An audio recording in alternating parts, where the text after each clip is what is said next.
उम्मीद है आप सब खैरियत से होंगे। अल्लाह आप सबको ऐसे ही खुश रखे। दोस्तों, दीन इस्लाम दुनिया का दूसरा सबसे बड़ा और सबसे तेज़ी के साथ फैलने वाला मज़हब है। लेकिन जहां एक तरफ आए दिन हज़ारों लोग अपने गुज़िश्ता दीन छोड़कर इस्लाम कबूल कर रहे हैं, वहीं दुनिया की एक बड़ी तादाद ऐसी भी है। अस्सलाम वालेकुम, मैं हसीना बानो इंडिया से। तो हम आपके लिए एक और नई वीडियो लेकर आ गए हैं। वीडियो का टाइटल है इस्लाम की बुराई करते करते इस्लाम को अपनाया। तो देखते हैं उन्होंने कैसे इस्लाम को अपनाया। तो वीडियो करते हैं शुरू और देखते हैं इस्लाम उनकी जिंदगी में कैसे है। बिस्मिल्लाहिर्रहमानिर्रहीम। अस्सलाम वालेकुम दोस्तों, उम्मीद है आप सब खैरियत से होंगे। अल्लाह आप सबको ऐसे ही खुश रखे। दोस्तों, दीन इस्लाम दुनिया का दूसरा सबसे बड़ा और सबसे तेज़ी के साथ फैलने वाला मज़हब है। लेकिन जहां एक तरफ आए दिन हज़ारों लोग अपने गुज़िश्ता दीन छोड़कर इस्लाम कबूल कर रहे हैं, वहीं दुनिया की एक बड़ी तादाद ऐसी भी है जो इस्लाम से नफरत के अंदर मुब्तिला, इसके खिलाफ तरह तरह के प्रोपेगेंडा करते हुए दिखाई देती है। लेकिन इन्हीं इस्लाम मुखालिफ साजिशों के दौरान दुनिया के चंद खुशनसीब लोग ऐसे भी हैं जो कि इस्लाम के खिलाफ बोलते बोलते इसको जानकर इससे इतना प्यार कर बैठे कि फिर बिल आखिर उन्होंने इस्लाम को ही कबूल कर लिया।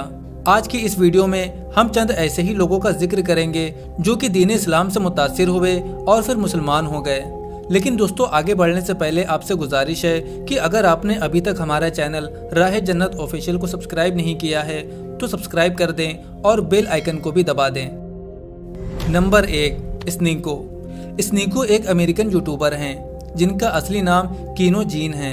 इन्होंने यूट्यूब पर काफ़ी शोहरत हासिल की और 10 लाख से ज़्यादा लोग इनको फॉलो भी करते हैं। शुरुआत में ये इस्लाम के मुखालिफों में से एक थे और अपने यूट्यूब वीडियोस में इस्लाम और नमाज का मजाक उड़ाया करते थे। इसके बाद जब इनके दोस्त एंड्रयू टेट ने इस्लाम कबूल किया तो स्नीको ने तब भी यही कहा कि मैं तो कभी भी इस्लाम कबूल नहीं करूँगा, मगर इनकी किस्मत में कुछ और ही लिखा था। अगले कई माह तक ये अपने यूट्यूब पर इस्लाम के खिलाफ बोलते रहे और ये एक तरह से इस्लाम को मजीद से मजीद जान लिया करते थे। और फिर एक दिन इनकी जिंदगी में ऐसा बदलाव आया कि इन्होंने इस्लाम के हक में बोलना शुरू कर दिया। लेकिन ऐसा करने पर इन्हें कुछ ऑर्गेनाइजेशन ने यूट्यूब पर ही बैन कर दिया। स्नीको ने इसके बाद इस्लाम को अपने पूरे दिल के साथ कबूल किया और अपने इंस्टाग्राम पर आकर सबके सामने इस बात का एतराफ़ भी कर लिया। अब स्नीको अपने वीडियोस के जरिए पूरी दुनिया को दीन इस्लाम की दावत देते हैं। Why I resonate with Islam, why it makes sense for me, because I don't like the idea that you worship a man. Ashhadu an la ilaha। Number 2, इबो। टैटू से भरे इस इंसान को देखकर कोई भी ये कह सकता है कि इसका दीन इस्लाम से दूर दूर तक कोई लेना देना नहीं है, और बिल्कुल ऐसा ही था। इनका ताल्लुक यूके से है और ये एक क्रिश्चियन थे और यूके की सबसे बुरी सोसाइटी में पैदा हुए थे। लिहाजा इबो भी गलत माहौल में बड़े हुए और बचपन ही से शराब पीना शुरू कर दी। मगर फिर अल्लाह ताला ने इनकी ज़िंदगी बदलने की शुरुआत की। पहले तो इनके वालिद का इंतकाल हो गया और ये शदीद डिप्रेशन में चले गए। इनकी जॉब चली गई, घर चला गया और फिर ये वहाँ से भागकर बर्मिंघम आ गए। बर्मिंघम आने के बाद ये सड़कों पर सोया करते थे और फिर एक दिन मोहसिन नामी एक आदमी खाना तकसीम करते हुए इनके पास आया और इनको अपने साथ एक फाउंडेशन में ले गया जो गरीबों को रहने की जगह फराहम किया करती थी। अब यहाँ पर ज़्यादातर लोग मुसलमान थे, लिहाजा इबो ने भी यहाँ आकर इस्लाम को जानना शुरू किया और इसके बारे में इन्होंने मज़ीद पढ़ना भी शुरू कर दिया। ये इस्लाम से इतना मुतासिर हुए थे कि इन्होंने भी इस्लाम कबूल कर लिया और इसके बाद अपना नाम इब्राहिम रखा। When I first did my shahada, I didn't know much about Islam. Didn't know much about the Quran. I didn't know much about Hadith. Number 3, PC Paul. Police की वर्दी में मौजूद इस आदमी का नाम पॉल रेडिंग है, जो कि 16 सालों से लंदन पुलिस डिपार्टमेंट का एक हिस्सा हैं। ये खुद तो एक गैर मुस्लिम थे, मगर इनकी ड्यूटी लंदन की उस इलाके के अंदर लगती थी जो कि मुसलमान अक्सरियत वाला था। लिहाजा पॉल हर रोज मुसलमानों को बड़े ही गौर से देखा करते थे और फिर एक दिन इन्होंने ये फैसला किया कि वो खुद भी कुरान पाक पढ़ेंगे और देखेंगे कि आखिर इसके अंदर क्या लिखा है। लिहाजा इन्होंने बिल्कुल ऐसा ही किया और पॉल का कहना है कि ये 5 माह में 2 मरतबा कुरान पाक को पूरा पढ़ चुके थे। पॉल ने कहा कि उसी साल जनवरी में एक रात जब वो सो रहे थे तो अचानक इनके सीने में दर्द हुआ और ये बिलबिलाते हुए उठ खड़े हुए।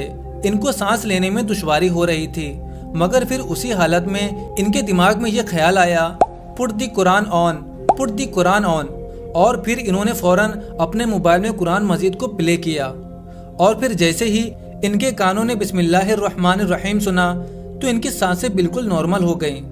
खैर, इस वाक़े के बाद जैसे ही सुबह हुई तो पॉल मस्जिद की तरफ भाग निकले और फिर इन्होंने भी इस्लाम कबूल कर लिया। I'm PC Paul. I've been a police officer here for 16 years, and in January I reverted to Islam. Alhamdulillah, I'm very happy. Number 4, Abdullah Taki Takazawa. Abdullah Taki Japan से ताल्लुक़ रखने वाले एक टैटू आर्टिस्ट हैं और ये कोई आम आदमी नहीं बल्कि जापान के तकरीबन सभी गैंग्स इनको काफ़ी अच्छी तरह से जानते थे। यानी ये तकरीबन तमाम गैर कानूनी कामों में मुलव्विस थे, मगर अल्लाह ताला के एक नेक बंदे ने इनकी ज़िंदगी मुकम्मल तौर पर बदल कर रख दी। एक दिन टोक्यो की एक सड़क पर एक आदमी लोगों को इस्लाम के बारे में बता रहा था, जिसने तकी को भी इस्लाम की कुछ तालीमात दी जो कि इनके दिल को काफ़ी ज़्यादा पसंद आई। घर आकर इन्होंने इसके बारे में मज़ीद रिसर्च की और फिर लोगों से भी इसके बारे में पूछना शुरू कर दिया और फिर इस्लाम को मुकम्मल जानने के बाद इन्होंने इस्लाम कबूल कर लिया और अपना नाम अब्दुल्ला तकी रख लिया। मस्जिद में नमाज पढ़ने गए तो वहाँ पर इन्हें वही बुजुर्ग मिले जो सड़क पर लोगों को इस्लाम की दावत दे रहे थे। लिहाजा उन बुजुर्गों ने तकी को मस्जिद का इमाम बनाने की दावत दी, जिसको तकी ने बड़ी ही खुशी के साथ कबूल कर लिया और फिर अब्दुल्ला तकी इस्लाम कबूल करने के महज 1 साल बाद ही इमामत का काम भी सर अंजाम देने लगे।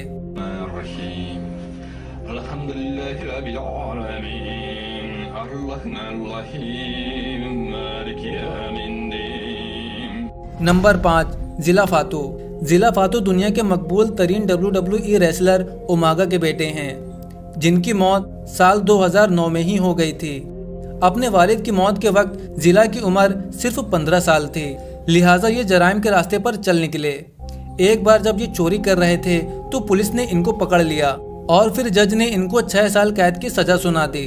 अब जिस जेल में जिला को रखा गया वहाँ कई बाअमल मुसलमान भी कैद थे और जब वो नमाज पढ़ते थे तो जिला उनको देखकर काफी हैरान हुआ करता था।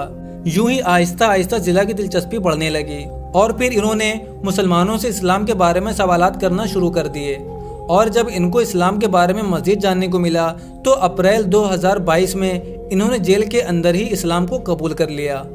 अपनी सज़ा पूरी करने के बाद जब ये जेल से रिहा हुए तो इन्होंने जराइम का रास्ता पूरी तरह से छोड़ दिया और बाकायदा वीडियो बनाकर सबको बताया कि अब वो इस्लाम के दायरे में आ चुके हैं और आइंदा से दीन इस्लाम के मुताबिक ही अपनी ज़िंदगी गुजारेंगे। On my journey on becoming Muslim. Those of y'all that know I am Muslim. I converted a year ago on April 3rd and it's been beautiful ever since. दोस्तों, अब आपको इन 5 में से सबसे ज़्यादा इंटरेस्टिंग स्टोरी किसकी लगी हमें कमेंट करके ज़रूर बताएं और अगर आप मेरी राय जानना चाहते हैं तो मुझे इनमें से सबसे ज़्यादा स्नेको की स्टोरी ने हैरान किया। उम्मीद है आपको आज की ये वीडियो पसंद आई होगी। वीडियो पसंद आई हो तो वीडियो को लाइक करें और इसे ज़्यादा से ज़्यादा शेयर करें। अब मिलते हैं आपसे एक और रिवर्ट मुस्लिम की स्टोरी के साथ। तब तक के लिए अपना बहुत सारा ख्याल रखें। अस्सलामु अलैकुम वरहमतुल्लाहि वबरकातुहू। आपने देखा वो इस्लाम की बुराई करते करते इस्लाम को ही अपना लिया। बहुत सारे ऐसे लोग हैं जो पहले इस्लाम की इतनी बुराई करते थे, इस्लाम से इतनी नफरत करते थे कि कुछ पूछो मत। तो उनका एक कारण है शैतान। उनको शैतान बहकाता है, जो इस्लाम की बुराई करता है, जो इस्लाम के नजदीक जाने से आपको रोकता है, तो वो है शैतान। तो जो शैतान के बहकावे में आता है वो शैतान उनको और भी ज्यादा नजदीक से रोकता है। तो इस्लाम तो हमारा है इतना प्यारा मजहब कि जो भी एक बार अगर इस्लाम के नजदीक पहुंच जाता है तो इस्लाम में आने से तो अपने आप को रोक ही नहीं सकता। तो आपने देखा उन्होंने कैसे कैसे इस्लाम कबूल किया, उनकी जिंदगी में कैसे कैसे इस्लाम आया, बुराई करते करते इस्लाम आ गया। तो आई हो आपको ये वीडियो अच्छी लगी हो तो लाइक शेयर कमेंट चैनल को सब्सक्राइब करना। कल की वीडियो में जब तक के लिए अल्लाह हाफिज।